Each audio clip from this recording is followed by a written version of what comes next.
Hello everyone. Wish you a very good afternoon. And I really hope that all of you are making the most of these 3 days here in Nashik and in this Kumbhathon Startup Festival. So firstly, I would like to thank all the organizers of Kumbhathon for inviting me here and giving me an opportunity to interact with the young minds, with the entrepreneurs who will be soon turning their dreams into reality and changing the lives of millions in Nashik.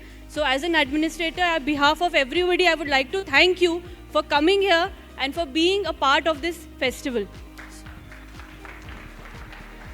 So let me tell you that I will keep my presentation very short, and I am here to talk about the opportunities that exist. The potential opportunities that exist for you. Whenever we talk about Kumbhathon, what I've observed as the CEO of Zilla Parishad Nashik, so let me tell you first what I do. I am CEO of Zilla Parishad, which means that I look after the rural development of Nashik. If you remove the Nashik city, the outer part of Nashik city and Malegaon Corporation, that comes under me for its development. So I look after the education, healthcare, agriculture, sanitation, housing, livelihoods, etc. There are 15 departments, different sectors for which we work for rural development. And I am here today, I stand here to showcase the opportunities that are there in the rural areas, because I feel that Kumbh festival is focused too much on the city. So I have put it a little bit bluntly, but that is what it is. And I really feel that this Kumbh festival in 2027 presents an opportunity for the rural areas to leverage Kumbh Mela. And that is why I will start my presentation with a small story. So once what happens that there was a corporate shoe making brand and they were expanding. So they were sending their executives to the different unknown, untraced locations, and they sent 2 executives to an island to see if there is a potential to expand their brand. So what happens when the 2 executives go to that island, one of the executives come back in 7 days. And after coming back, he says that, I went there and I just realized that nobody is using shoes there. So we don't have any potential. There is no opportunity. So, it's best to call it off and let's target other areas. And the other person, the other executive who goes there does not come back for a month and a half. And 45 minutes after 45 days, he comes back to the corporate. And then everybody is asking him that, what were you doing there? Nobody is wearing shoes there. What were you doing there exactly? So at that time, this other person tells that, yes, I also went there. I realized that in 7 days that nobody is wearing shoes. So what was there for me? But then what I decided, I found some local partners. I just saw if there is a potential that these people will start wearing shoes. And I booked order of 10,000 people from that place for our brand. This is how, that is why it took me 45 days. So what I want to highlight here is about what Ajay ji was mentioning about the entrepreneurial spirit, that mindset that always looks for solutions, that always looks for change, and that always looks like an optimist, like the glass half full.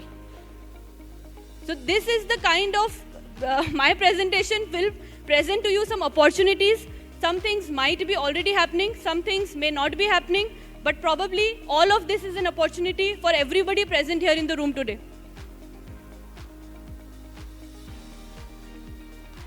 So when basically the historical significance introduction, all of you are aware, so I'm not going into this because this is the 3rd day today. What I want to tell you about is the scale of Nashik Rural. Nashik Rural is, we talk about 6 million people. It is massive. We are right now focusing on Nashik city, but if we go to rural, we talk about not only the outskirts of city, I'm talking about even Surgana, even Baglan, even Malegaon, which are far off, but every place has a potential of its own. So we have 1900 villages, 1900 plus villages in Nashik district, 15 talukas, 1300 plus gram panchayats. We have, what I wanted to highlight, within 25 kilometers, till now, what we were focusing on was just 150 villages. But what we have is 1900 villages to target. So these are the current challenges that people face in Kumbh and that rural areas potentially can cover. So firstly, the accommodation capacity in the city area. There is a, things get crowded. There is lack of opportunities at times. So why not, think beyond that and focus on, let's say, rural tourism, rural staycations. Why can't we create that? If we start from right now, and if we, cover, let's say, 10 villages into 100 households, potentially, if every household can give just one room, which they can maintain properly, and which they can put somewhere on a, digital platform. These are my ideas, but I'm sure your ideas will be much better, and you can just find some opportunities out of this. So this entire network can itself become a huge area for accommodation. Secondly, the healthcare gaps. So I would like to mention one startup here, Neodocs. Neodocs is a winner of Maharashtra Startup Festival, and as Zilla Parishad, we were working with them. So they just use a sample of the urine to do all the tests. Right now, doing the test takes a lot of time because one has to go to the hospital. So these are kits, small kits which people can carry, put your urine sample and the results will come. So such kind of innovative solution in healthcare are coming up. We can also think about mobile vans. Seasonal workforce migration is an issue. Digital literacy, last mile connectivity, as you know, in remote areas, connectivity is a problem. And environmental concerns. So waste is a very big issue as well as an opportunity. If we see, Kumbh Mela will also present a big opportunity for waste management. And there are so many companies working in India and in Nashik as well. If you see Dindori, there is a very big company called Revalue working for waste management. Similarly, every part of the waste can be utilized somewhere as an asset. So that also itself is a very big opportunity. So these are some of the opportunities that I would like to talk about today. Rural stay management, these are the opportunities. Homestays, guest houses. If there is guest houses, then there will be ways to disposal of that. There are local festivals happening in the rural areas. There are local things that people can see. Why can't we focus on that? So the common goal will be to accommodate pilgrims sustainably and authentically. Then the second, healthcare solutions. So we have already discussed. Skill development. So when we talk about skill development, we already know that at that time when the Kumbh Mela will happen in 2027, there will be a lot of new things coming up. People will require new skill sets. So if we can make an ecosystem where we can scale thousands of people in rural Nashik today, then they will also gain from that, and Kumbh Mela will also gain from that. So that kind of matrix planning has to be done as soon as possible. Then transportation solutions. So if transportation is figured out well, as in people are able to travel even from remote places like Peth and Surgana to enjoy the Kumbh festival on a daily basis, if such kind of road networks and route mapping is done, then I'm sure a lot of people would like to stay outside the city limits, and that is this is one of the solutions I would like to present today. This is one of the very big points which I feel that can be leveraged during the Kumbh Mela. Nashik right now has about 3,000 plus self-help groups. So every self-help group has a 10 women membership, and 3,000 plus groups are existing. So if not 3,000, I'm sorry, 30,000 plus such groups are existing. So if we can speak to these groups, they are already manufacturing a lot of things. We just have to give them a common standard branding, standard marketing, and standard SOP for making that particular good. And maybe all these goods can be purchased by the big kitchens, by the mega kitchens that will be set up in the Kumbh Mela. So why do we procure from outside when all the raw material can be procured from Nashik itself? Because the transportation cost will be less. We clearly have an edge here. We also have a lot of SHGs who are funded by the government. They get the revolving fund, loans, and everything. What they are looking for is one person to come, take leadership and organize them. We have already heard the story of Lijjat Papad, Amul. It's such kind of network can easily be created in Nashik, is what I feel, but it requires one person to take the leadership, somebody, who can use the latest technology, bring them on a digital solution and use that also for the Kumbh Mela. This is the point which I thought would be really nice, because a lot of people want to experience how rural India is. People from outside India, they want to, in fact, some of the people have approached me many of times, ki you give us an opportunity to stay in some village, but we don't engage on one-to-one basis because it's very difficult for the government to give permissions, check everybody's background.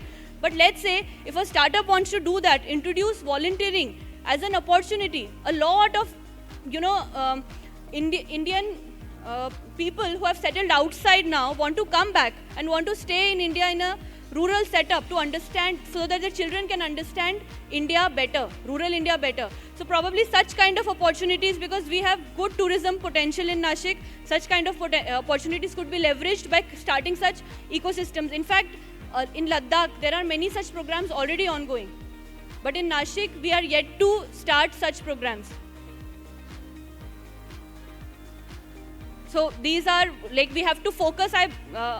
Already Ajay ji has covered that in great details, but focus is very important. What we are trying to do, it should be very clear. What I have floated is a lot of ideas, but definitely once you start, it has to be a focused activity that you are doing, leveraging the local partners, local businesses, MSMEs, SHGs, local contacts will be very helpful. So collaborations is very important, and if government has to collaborate, then we would be willing as well. Once the credentials is everything is established, then definitely as a government I would be happy to give the whatever is required, because at times permissions are also required, and if maximum things I would try that permission should not be required, because I feel that wherever private sector can work, the government should not interfere. Government's role should come only at places where private sector is not efficient or cannot be efficient. Otherwise, private sector can work on their own without any interference from the government. And wherever support is required, there we will be definitely standing with you. Then the third point is incorporating technology, because without that, these days efficiency is very difficult. Everything is digitized, so that opportunity we have to explore. Yes. So I would like to bring your attention to Dr. APJ Abdul Kalam's Pura program, which said providing urban amenities to rural areas. And what he was trying to say in that urban amenities like house accommodation, transportation, health, if these things are given to rural areas, then rural areas are no less than a city. They can be developed as good as a city. So here I would like to end my presentation with saying that we all are reaching 2047, which is 100 years of India getting independence, and it is high time for us as youth to come together, to come forward and make sure that our country is able to achieve the ideals, the values and the dream that we have seen for our nation. And for that, each one of us has to work. And it is not possible without involving the rural areas, because you know that maximum portion of our population is still living in the rural areas. Otherwise, it will lead to inequality, unsustainable growth, which is of no use. So finally, if we want to ensure that there is sustainability in the ecosystem, then rural areas also have to play their part. And therefore, I feel that Kumbh is a right platform to leverage for the rural areas, for the rural transformation. Thank you. Jai Hind, Jai Maharashtra. Hello, ma'am. Was really looking for you to meet as such. So it's a really great opportunity. Thank you, Kumbhathon, for this. I'm Nisha. I'm a co-founder of Idaya Innovation, which is a startup in IIT Bombay. So, ma'am, we work in health tech. I visited a PHC in Pimpargaon, and I saw that as per the literature, it says that one PHC should cater to almost 30 to 35,000 patients. But there, the ground reality was almost 1,20,000 patients were visiting there. So, in order to improve, or reduce the burden on this healthcare infrastructure, especially the PHCs and all, a lot of startups are working. You mentioned about NeoDocs, they are our neighbors. So they have developed various types of solutions around it. how difficult and what mode a startup should follow in order to implement these solutions in these PHCs. The solutions are there, the problem areas are there. You being a policy maker and implementation decision maker, how can we connect and how can this Can I be get your name, implemented? My name is Nisha, ma'am. Nisha. Nisha. So thank you so much, Nisha, for your question. So she has asked that how the pressure on the healthcare system is too high in India in rural areas, which is correct. Many of our PHCs are catering to double, triple the population it should have.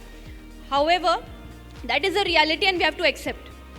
Unless and until a new PHC comes up, a change comes up, we have to accept the reality, and now the solution we have to find. So as you rightly said, a lot of startups are coming up in healthcare and how they can do, what they can do to implement, right? So what I feel I will share with you. So I feel that if a startup is wanting to work in the rural India for the first time, so it would be best to do a pilot first or a study first, something to understand the rural cultural mindset.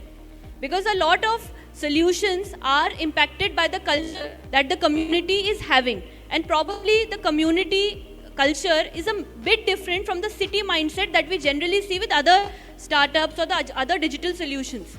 If you could do a startup with, let's say, 5 PHCs first or even 1 PHC, it's better to take, a diverse community when we are doing the pilot.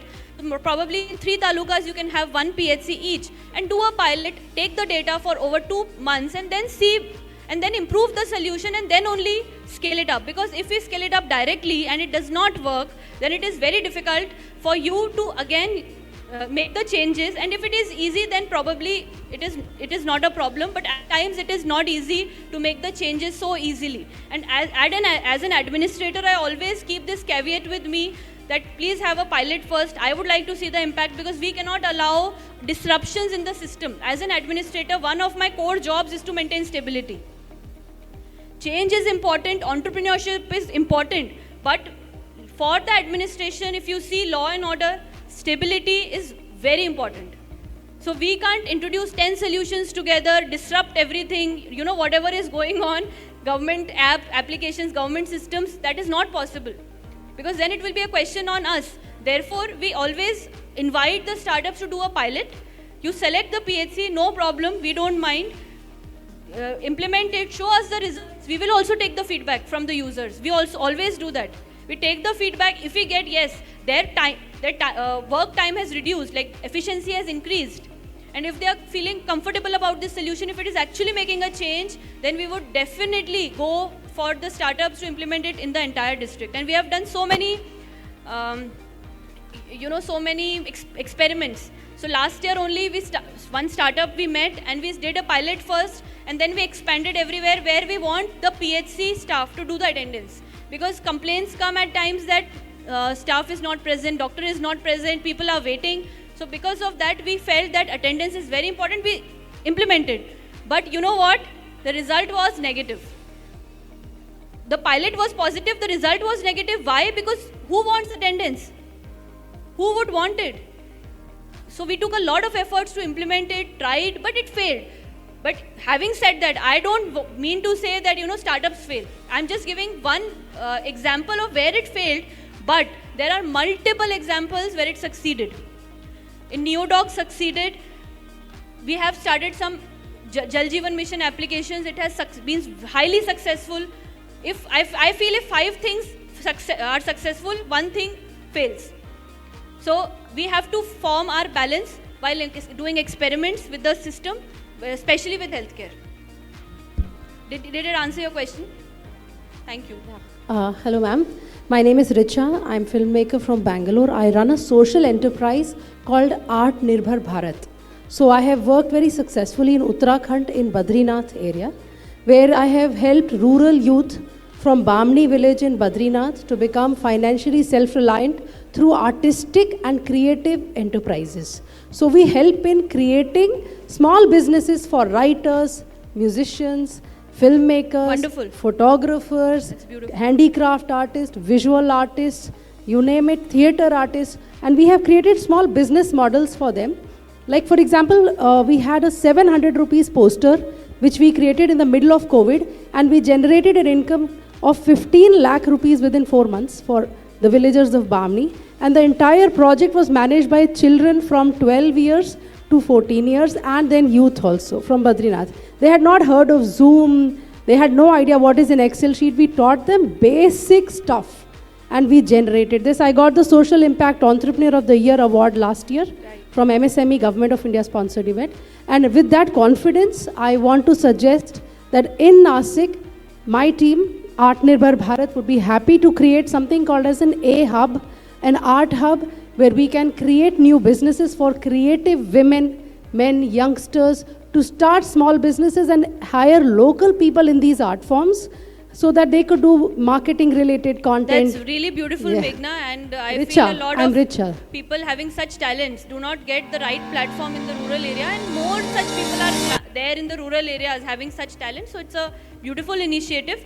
So I think I would just like to add one more thing. So if let's say if a startup is already at a mature stage and they've already done everything, pilot testing, so at that stage we do not tell them to do a pilot. They can easily come and do the full-scale implementation. So all these, it actually depends on your experience with the rural area. So if let's say you already have that kind of experience you want to implement, and if you are comfortable, see, you don't require the permission of government firstly, you can do it on yourself. But let's say if you want collaboration somewhere, then probably a MOU or something can be done so that there's no confusion in the implementation of.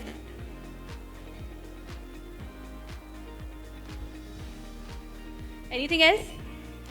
All right. So I would like to also mention that Kumbh Mela is one thing where we can engage, but apart from that also, if you think that with rural India you want to work, you want to take your solutions to rural Nashik, then we would be happy to collaborate. Thank you.